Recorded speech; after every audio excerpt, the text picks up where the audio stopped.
के बंदी जो की गई है और उस वक्त की तस्वीर आप देख रहे हैं और गाड़ियों की चेकिंग की जा रही है। तो दिल्ली में यह धमाका हुआ है और ये धमाके की तस्वीर आप देखिए किस तरह से, जिस कार में बताया जा रहा है कि धमाका हुआ वो कार किस तरह नुकसान कार को पहुंचा है। कार के परखच्चे उड़ गए हैं और इस कार के तो परखच्चे उड़े ही जिसमें धमाका हुआ। आसपास भी जो कुछ गाड़ियां थी, चाहे वो कुछ दूसरी गाड़ियां थी या उसमें आसपास की 2 या 3 गाड़ियों में आग लग गई और धमाका इतना ज़बरदस्त था कि जो वहाँ पर आसपास लोग जो है बिखरे पड़े देखे गए। उनमें से कईयों की मौत मौके पर ही हो गई थी, जबकि जो LNJP अस्पताल है वहाँ जब इन लोगों को ले जाया गया तो उसके बारे में जानकारी आई कि उनमें जितने भी लोग वहाँ ले जाए गए थे अस्पताल एडमिट कराने के लिए, उनमें से 8 लोगों को अस्पताल ने ब्राउट डेड घोषित कर दिया था, यानी कि वहाँ पर अस्पताल पहुँचने से पहले ही उनकी मौत हो गई थी, जबकि 24 अभी घायल बताए जा रहे हैं। फॉरेंसिक का टीम जो है वो मौके पर पहुंच चुकी है। NIA यानी नेशनल इन्वेस्टिगेशन एजेंसी की टीम भी मौके पर पहुंच चुकी है। फिलहाल जांच दिल्ली पुलिस के हवाले है। दिल्ली पुलिस जो है इस मामले की जांच कर रही है और इलाके को वहाँ पर घेरे में ले लिया गया है ताकि किसी भी तरह का जो फॉरेंसिक टीम को ज़रूरत है वहाँ से कुछ सैंपल लेने का तो उसमें कोई दिक्कत ना आए। जो खबर अभी तक है उसके मुताबिक ये एक आतंकी हमला है और इस हमले को स्टिकी बम का इस्तेमाल करके अंजाम दिया गया है। स्टिकी बम जैसा कि नाम से जाहिर है ये एक तरह का बम होता है जिसे आप किसी गाड़ी में कहीं चिपका देते हैं। तो ये दरअसल अगर ऐसा है तो ये फिर अब देखना काफ़ी अहम होगा कि कौन सा ऐसा संगठन है, कौन सी ऐसी तंजीम है जो इसके पीछे है,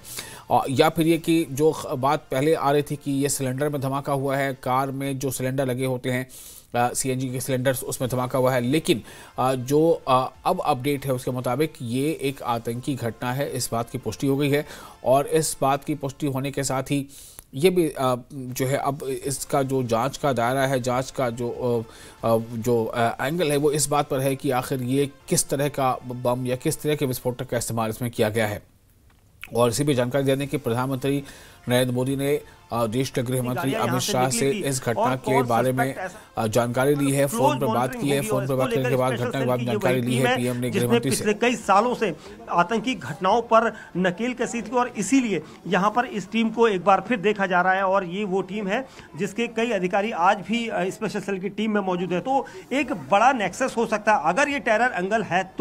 तो इसलिए मैं आपको दिखा रहा हूं। देखिए ये टीम यहां पर पहुंची और जिस तरह से हम देख रहे थे आज सुबह से लगातार फरीदाबाद में कई जगह पर अचानक अमोनियम नाइट्रेट जैसी जो चीज यहां पर मिल रही थी फरीदाबाद में, उसको देखकर हम भी चौंके थे क्योंकि कई जगह पर इस तरह के जो ब्लास्ट होते हैं उसमें अमोनियम नाइट्रेट का भी इस्तेमाल होता है। यहाँ पर जब हम देख रहे हैं कि अधिकारी यहाँ पर पहुंचे हैं, स्पेशल सेल की टीम हो, NSG हो, NIA हो, सभी यहाँ पर इसलिए पहुंचे हैं क्योंकि ये सभी अधिकारी यहाँ पर जांच करेंगे कि किस तरह से यहाँ पर वो इसे आगे को इन्वेस्टिगेशन में हासिल करें, जांच को शामिल करें, क्योंकि सबसे अहम चीज़ यही। और इस वक्त जिस तरह से ये धमाका अगर होता है, इसे अगर धमाका पुलिस करार देती है तो उसको लेकर सबसे बड़ा सवाल है, क्योंकि दिल्ली पुलिस की स्पेशल सेल के ये अधिकारी आप देखेंगे सिविल ड्रेस में, यहाँ पर अधिकारियों की जो 2 अधिकारी हैं, क्या ये टेरर मॉड्यूल को बस्ट करने वाले वो अधिकारी हैं जिन्होंने दिल्ली में शांति स्थापित किया, देश में शांति स्थापित करने के लिए चाहे गुजरात ATS हो, UP ATS हो, सबके साथ मिलकर बड़े बड़े ऑपरेशन को अंजाम दिया था।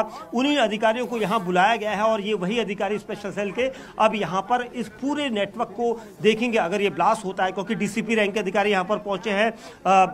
यहाँ पर DCP पहुंचे हैं, ACP, कई सारे ACPs यहाँ पर पहुंचे हैं, स्पेशल सेल के इंस्पेक्टर्स की टीम को बुलाया गया है ताकि इसमें कोई कोताही न बरते, कहीं से भी देर ना हो, क्योंकि दिल्ली पुलिस कमिश्नर का स्पष्ट आदेश है कि यहाँ पर वो जल्द से जल्द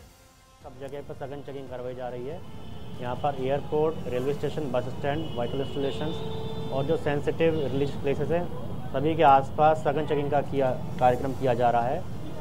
कोई भी सस्पिशियस मूवमेंट किसी भी व्यक्ति का, किसी भी वाहन का होने पर उसको इंटरसेप्ट करने का हमने निर्देश दिया है और पूरी पुलिस फोर्स पर अलर्ट मोड पर है। और ये आतंक के विरुद्ध एक सुरक्षा की दृष्टि से एक हमारा अपग्रेडेशन है जिसमें हम सभी अलर्ट मोड पर हैं और सुरक्षा के दृष्टिगत पूरा हमारा पुख्ता इंतजाम है। और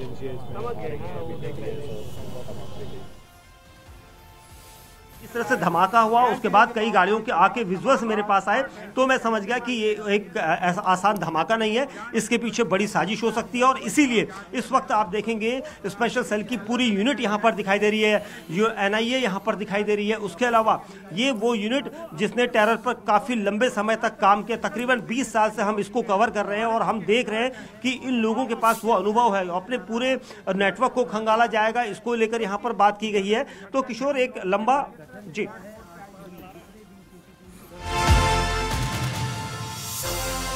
तो दिल्ली कार धमाके में इस वक्त की अपडेट के मुताबिक 8 लोगों